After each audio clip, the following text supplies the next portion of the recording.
What's up, YouTube? This is Mikey C again here, and I'm giving you my top 20 offensive line prospects. We'll break it down into the three positional categories: tackles, guards, centers. Before we get started, if you're not subscribed already, go ahead and click the button. Give me a like, leave some comments. Let me know what I need to work on. I'd like to know your opinions. All that matters to me. Let's go ahead and get started with the tackles. At 25, we have Justin Herron, Wake Forest. He's got great frame, good quickness. He's probably going to be a guard in the NFL if he does get drafted. See him as a free agent prospect. He did tear his ACL back in 2018, so that's going to hurt. Terrence Steele, Texas Tech. He's higher in some rankings. Lacks flexibility could be better. He looks the part, and it could be a better run blocker, but I don't see him being drafted in this year's draft.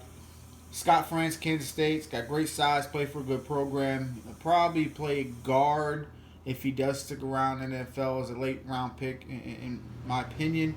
But he does lack the power as well. So next up, we have pictured here Charlie Heck. Great size. His brother John Heck played in the NFL. But due to that size, he also lacks the speed and the agility. He's got kind of awkward movement.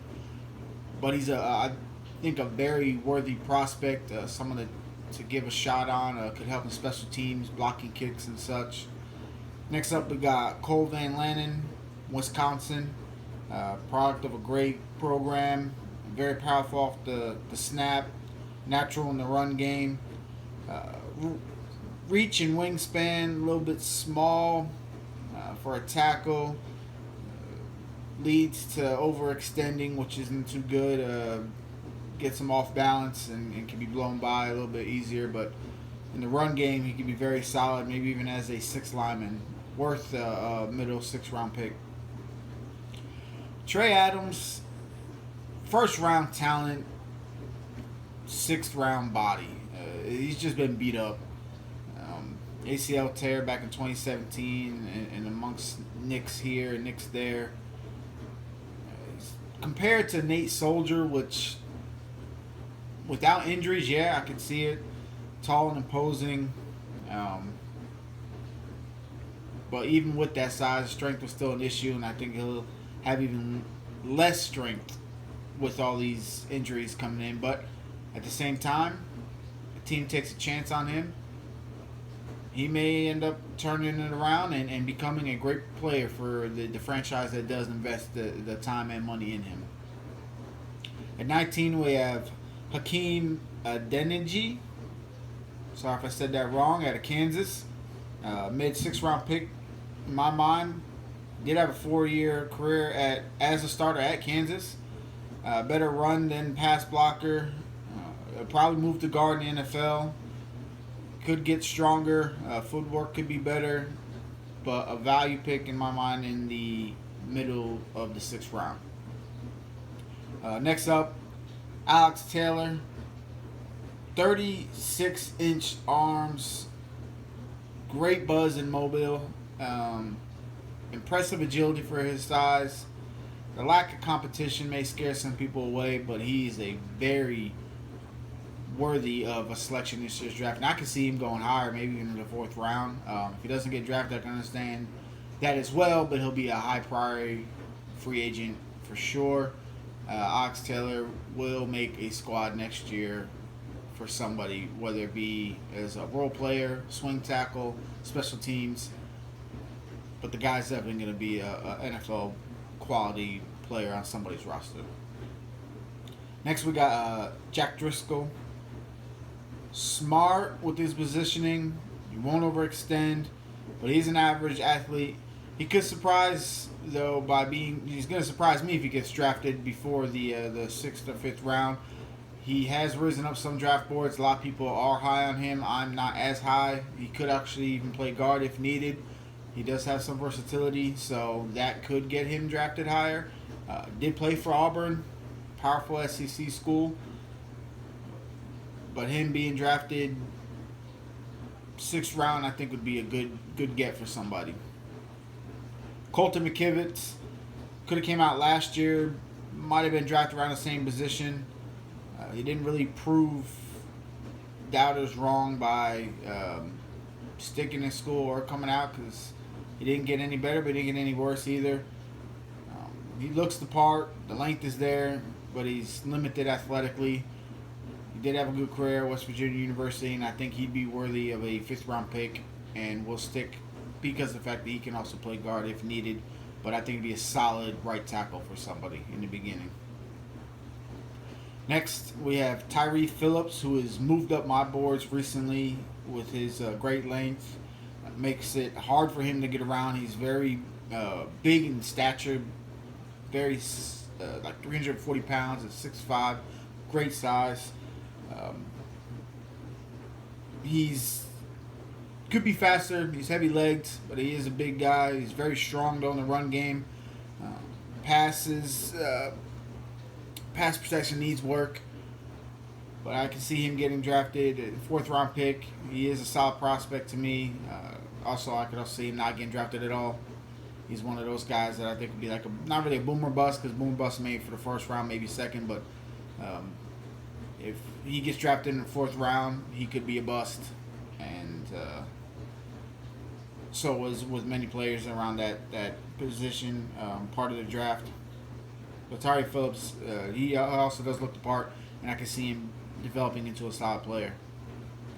Yazir Durant, Missouri, imposing size of 6'6", 330 pounds, the ability to play multiple positions all over the front line except for center. That's going to make him very valuable to somebody. He is a bit slow, but with his strength and his length, as long as his back pedal is good enough, and he's not consistently playing a Khalil Mack or Von Miller, someone of those statures on a week-to-week basis, he can be a solid protector for somebody. I see him on the right side of the line for his career, and he could make a career out of it. I could see him getting drafted in day 2, late 3rd round pick, but I have him going in the late 4th. Sadiq Charles, LSU national champ, protecting Joe Burrow. He was the blind side protector. His size, 6'4".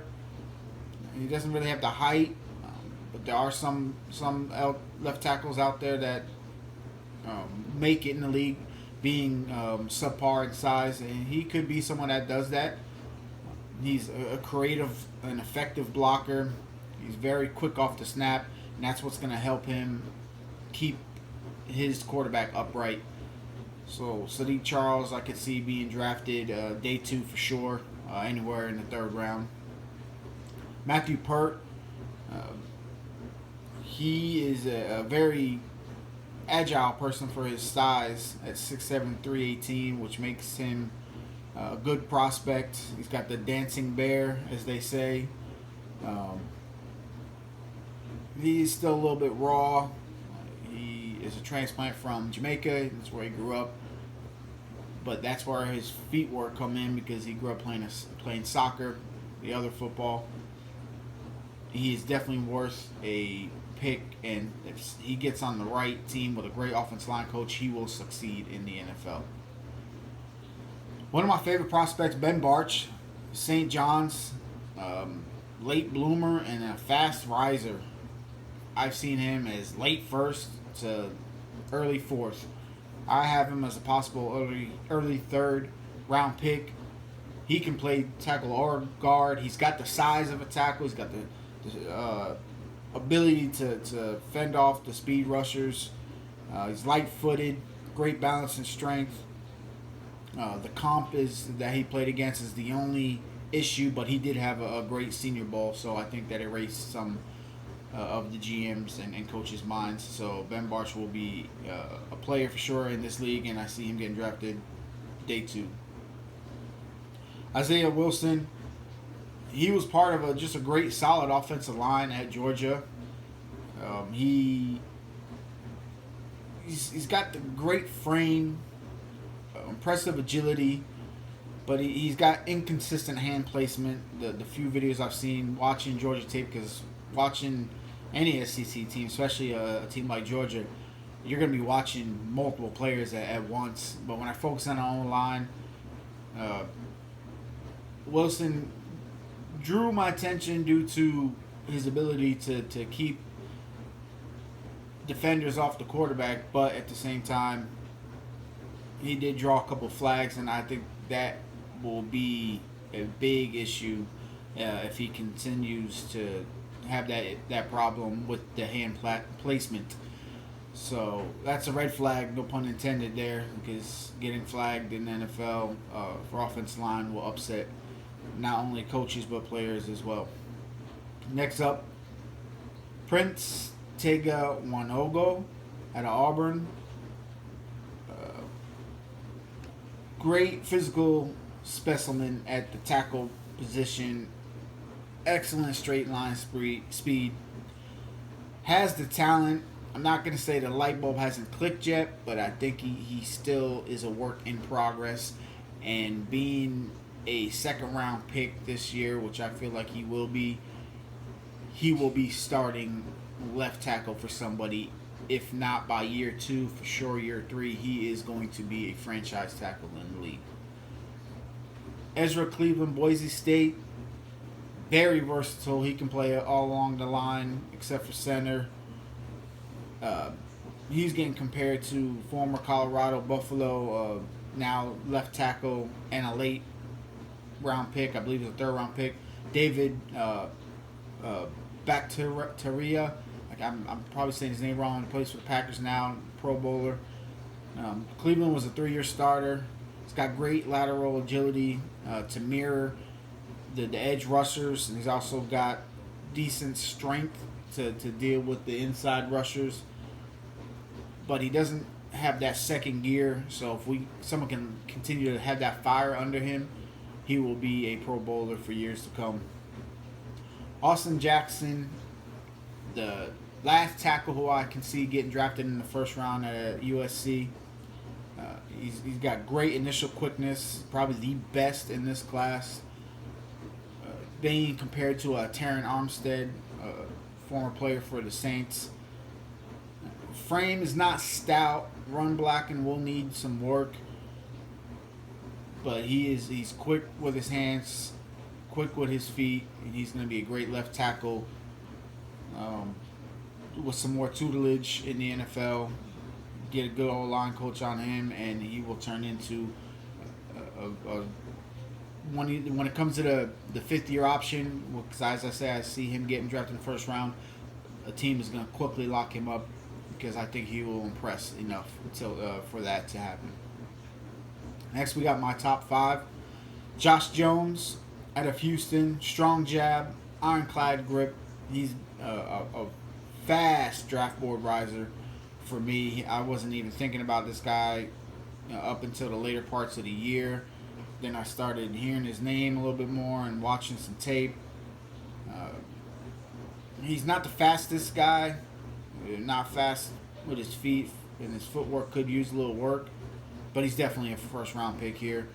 He might even slide in the guard. I think he has the ability to do that, but keeping him at tackle, he did show. Watching tape against Oklahoma was the one that I watched, and that's what's got me thinking he will become. He may even get drafted ahead of Andrew Thomas, which Todd McShay thinks that's going to happen.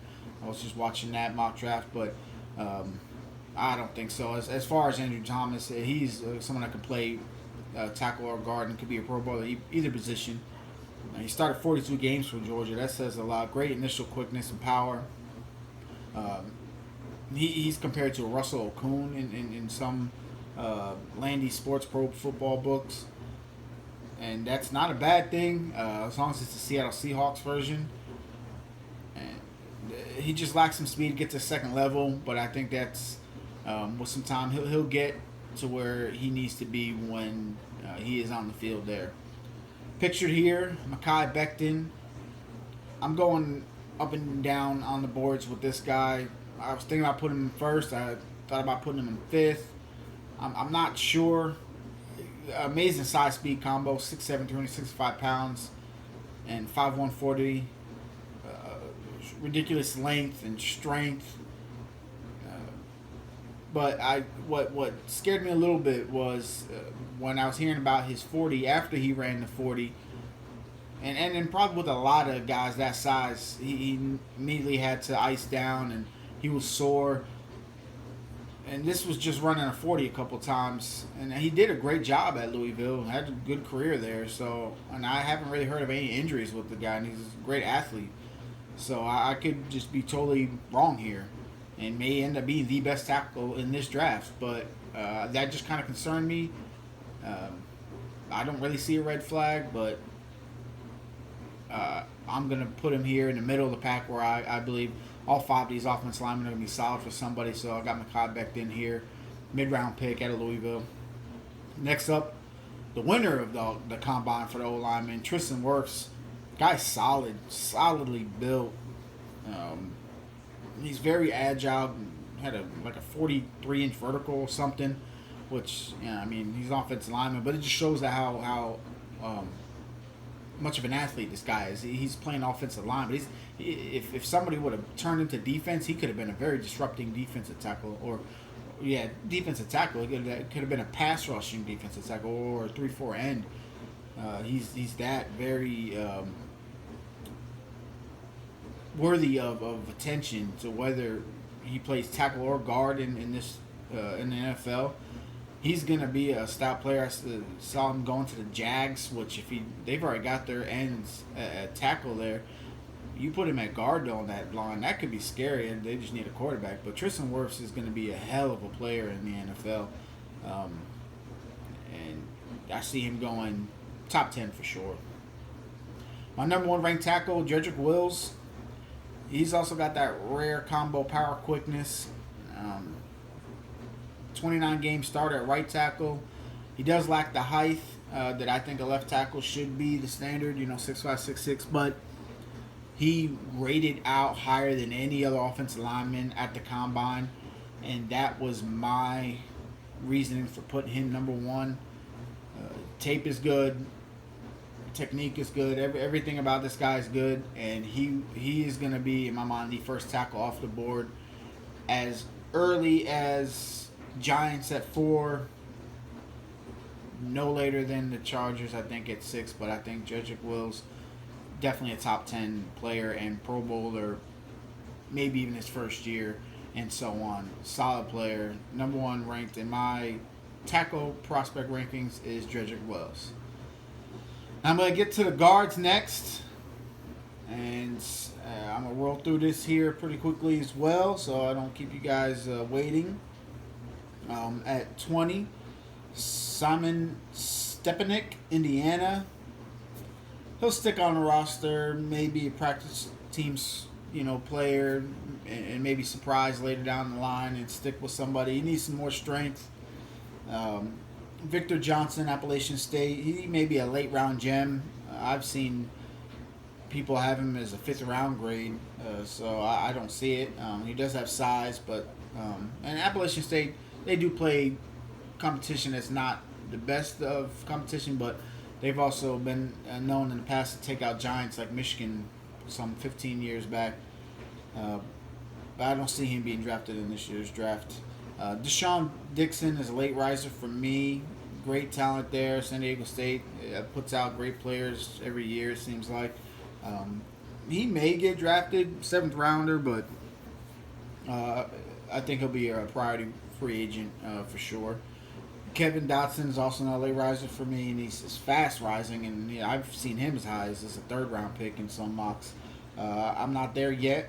He's nowhere near his teammate Robert Hunt's talent level, so I don't see him getting drafted. Then I have Kyle Murphy, who is my hidden gem, Rhode Island University. I found him on a couple other different websites. I don't know if it was Fanspeak or it may have been in another magazine I was looking at, but I was doing some research and I tried. There's not much tape on him, but just reading a little bit I have on him, he's a super sleeper with size. That's my best way to put it. And he'll probably end up with like a local team like a Patriots or a Bills or Jets, and just walking on there. I don't see him getting drafted. If he does, that'd be great.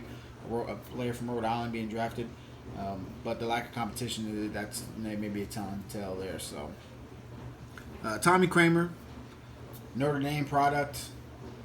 He played a couple different positions at Notre Dame, but I see him as a right guard prospect, not anywhere else on the line, and that's what's going to limit him to being anywhere but a seventh round pick, if that. He is strong and stout. Let's get some more coaching in him, and to be anything more than a backup or a special team player. Then we have Solomon Kinley here pictured. He was ranked as the number one guard in a lot of preseason books. I don't know what happened along that offensive line. I mean, he's got Georgia had a great season.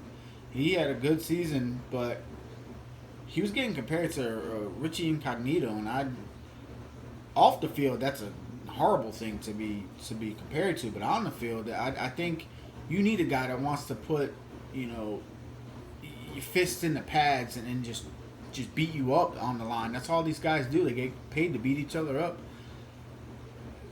I truly think he's going to get drafted before the fifth round, maybe even the second or third round. But there is a little bit more talent in this draft than I thought on the offensive line. I wouldn't be surprised if he doesn't get scooped up until the fifth round. John Runyon, great bloodlines. Played tackle, but he fits better as guard. Could be a steal, but also could just be a special teamer his whole career. But I think he'll latch on to somewhere and have a solid career. Another sleeper here, Cameron Clark, UNC Charlotte. He may not be a Nate Davis, who is, if you don't know who Nate Davis is for the Tennessee Titans, trust me, Derrick Henry does. Just watch some tape on Tennessee Titan games, and Nate Davis is a road grader, a whole opening guard or a player for the Titans. And Cameron Clark played tackle, but he's going to be more of a guard. If he could play right tackle on a more run-oriented team, I could see. But he's definitely worth a fifth-round pick. Netane Muti, Fresno State. Weight room strength for sure. Great run blocker. The talent is there. I've seen him as high in second round mocks. But he's got some injuries and more than I care to share, because that's what I'm worried about. He is a professional football player, but the teams that are scared away because of bad injuries, they're going to be scared away from Ty for sure. So fifth round pick, unfortunately, but second round talent. At 10, we got Michael Onwenu from Michigan. I got him going late fourth round pick. Guy's got huge arms, very strong player, massive size, but he also lacks the speed and the technician that he is not. He needs to rely not only on strength, but he needs to learn how to play the position a little bit better. But I think he's got it, and I think a team will take a chance on him, and he can be a very solid guard for an NFL team. Tremaine Ancrum, Clemson. Solid player for a solid team. The offensive linemen, they're not sexy picks, and it's hard to find any tape, especially individual tape, on anybody. But there's a lot of tape on Clemson, and you can see him being a very solid player who played tackle mainly at Clemson, but he, size-wise, fits as a guard. He will surprise some. He may surprise a lot of people and get drafted earlier than most. May even not get drafted until a 6th, 7th rounder, but I see him sticking on a team for sure. Jonah Jackson, interesting. Watching different YouTube mocks and rankings, he's gone all up and down this board. He's smooth in space, natural leader.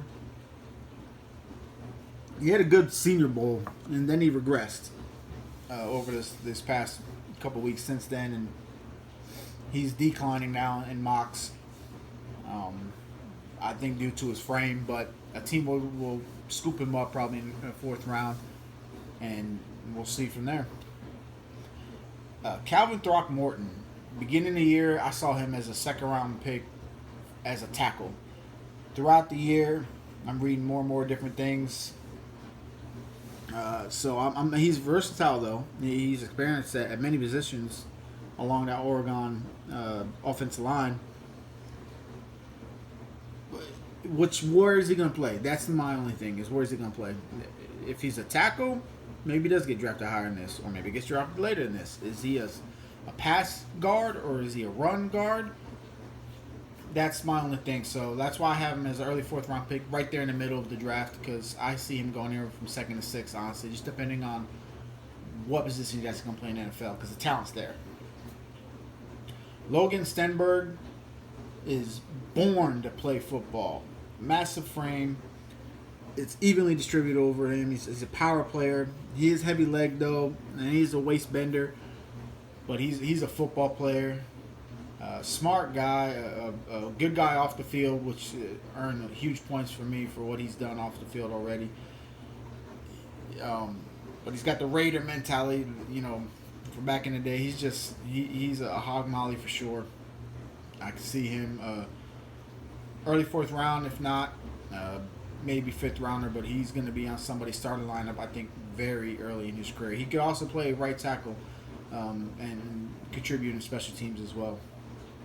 Damian Lewis, he rose greatly throughout the offseason here for college football. Had a good Senior Bowl. He's he's built like a fire hydrant. He's not that mobile. He could be better with his agility, but he's going to be a solid player.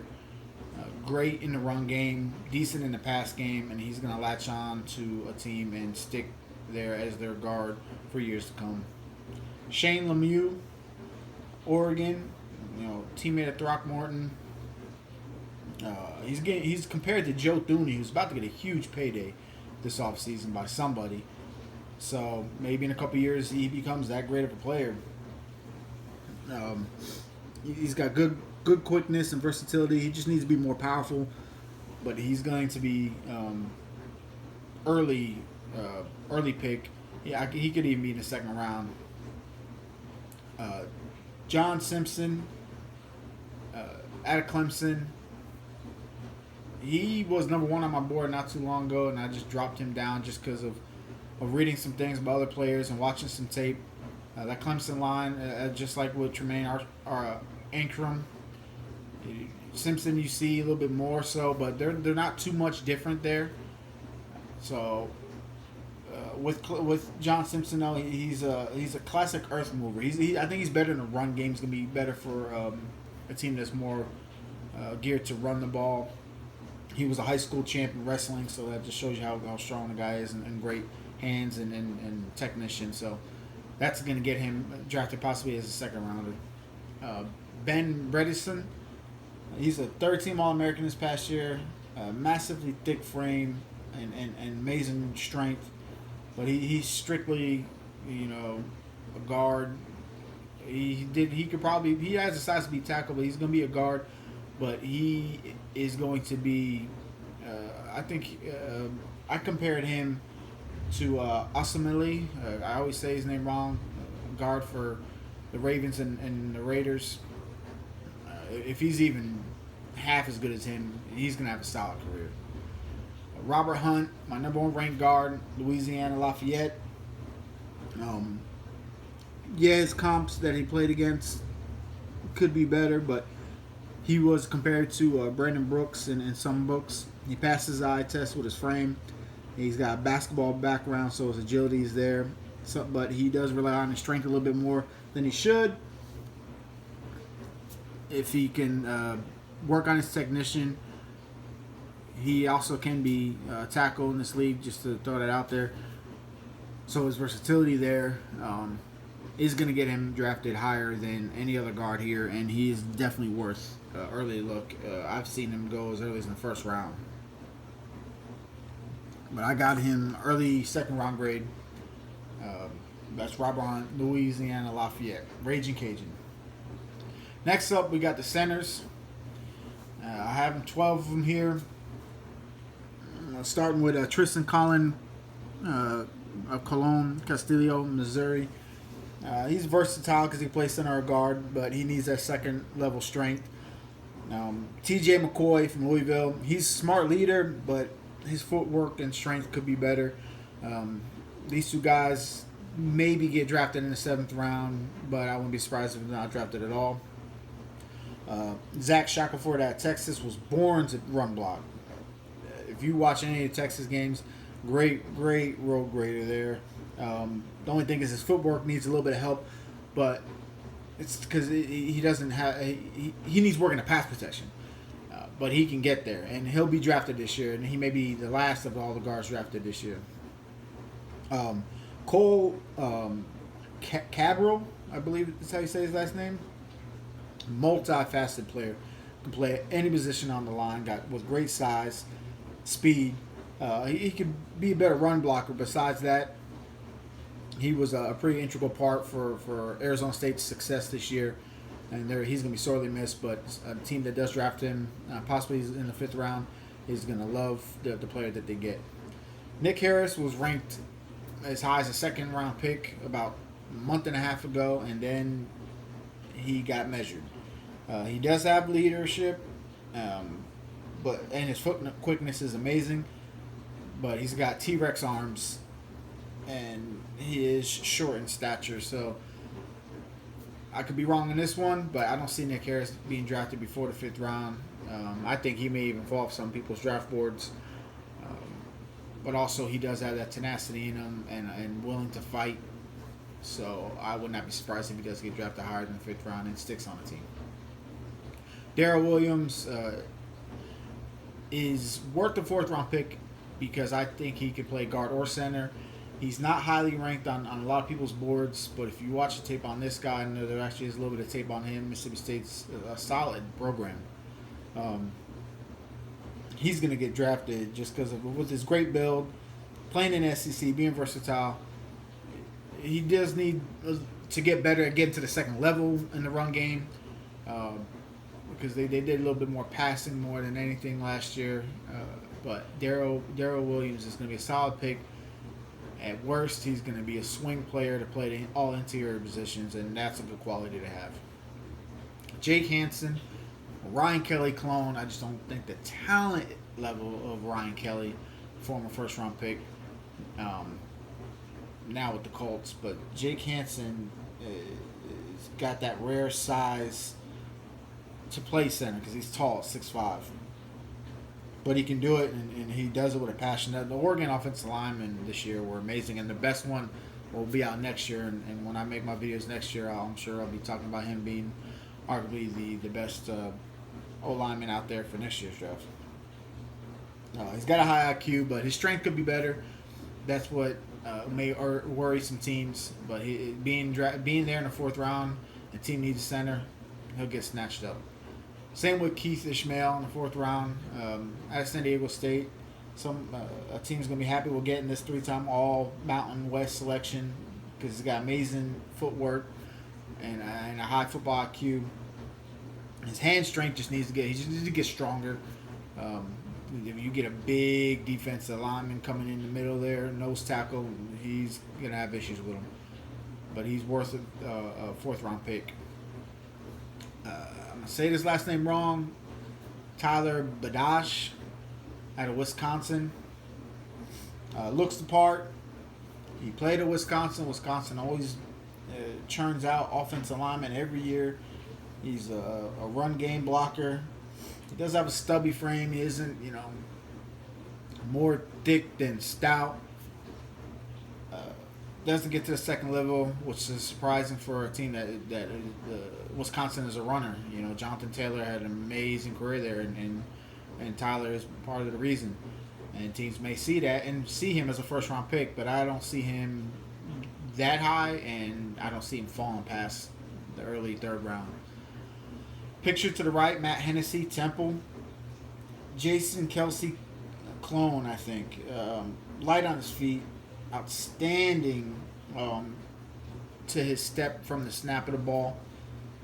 The size, it may be concerned, kind of not very similar to a Nick Harris, but he's got the long arms and he's stronger. And I think that's what's going to make teams really interested in him. And I see him second, third round pick. Cesar Ruiz, long arm, thick body, power player, strong, great agility, very talented, very talented New Jersey born football player. I can see him day one starter, 10-year career. He's gonna make a team very happy for taking a chance on him in the second round. He may even get picked up in the first. I don't see too many teams taking him there, but Michigan under Harbaugh, he learned with the teams there at Michigan, Shea Patterson and the running backs, he's able to play in a pass happy or a running team. And I think that versatility there is going to get him drafted higher than most would think. And then the last offensive lineman here in my rankings is Lloyd Cushenberry, LSU. Very high IQ, can play guard or center, great footwork and a leader. He's not a bruiser, he's not going to beat you up, but he's sound technician-wise. He's capable of handling his own, and he's gonna be that player that a quarterback's gonna love to have under center, and he's gonna hold command of the line, whatever team he plays for. And I see him. I see this guy going in the first round at the end of the draft. The team may just jump up to get him so they can get that 5th-year option. If they don't, though, I'm not surprised. But Lloyd Cushenberry, in my mind, early second round pick. That's it. Thanks for watching, everybody. I'm going to try to get my defensive line rankings out tomorrow night.